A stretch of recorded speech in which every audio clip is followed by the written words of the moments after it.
তামিলনাড়ুর রাজনীতিতে ক্ষমতায় এসেই বড়সড় চমক দেখালেন অভিনেতা থেকে মুখ্যমন্ত্রী হওয়া জোসেফ বিজয়। দায়িত্ব নেওয়ার কয়েক ঘন্টার মধ্যেই রাজ্যের 717টি সরকারি মদের দোকান বন্ধের নির্দেশ দিয়েছেন তিনি।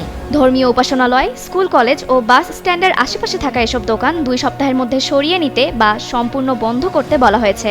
বিজয়ের এই সিদ্ধান্তকে সামাজিক সংস্কার, তরুণ সমাজকে মাদকাসক্তি থেকে রক্ষা এবং জনস্বার্থে বড় পদক্ষেপ হিসেবে দেখছে তার সমর্থকরা।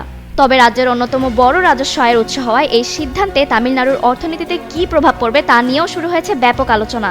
মঙ্গলবার প্রকাশিত সরকারি নির্দেশনায় বলা হয়েছে, মন্দির, মসজিদ, গির্জা, স্কুল, কলেজ ও বাস স্ট্যান্ডের 500 মিটার ব্যাসার্ধের মধ্যে থাকা তামিলনাড়ু স্টেট মার্কেটিং কর্পোরেশন পরিচালিত মদের দোকানগুলো এই সিদ্ধান্তের আওতায় পড়বে।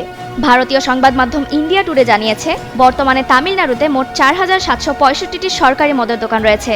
এর মধ্যে বন্ধের তালিকায় থাকা 717 দোকানের মধ্যে 276টি ধর্মীয় প্রতিষ্ঠানের কাছে, 186টি শিক্ষা প্রতিষ্ঠানের কাছে এবং 255টি বাস স্ট্যান্ড এলাকায়।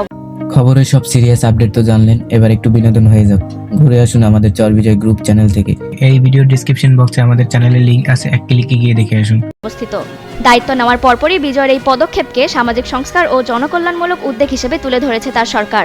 বিশেষ করে তরুণ প্রজন্মকে মাদকাসক্তি থেকে দূরে রাখতে এই সিদ্ধান্ত গুরুত্বপূর্ণ ভূমিকা রাখবে বলে দাবি করা হচ্ছে।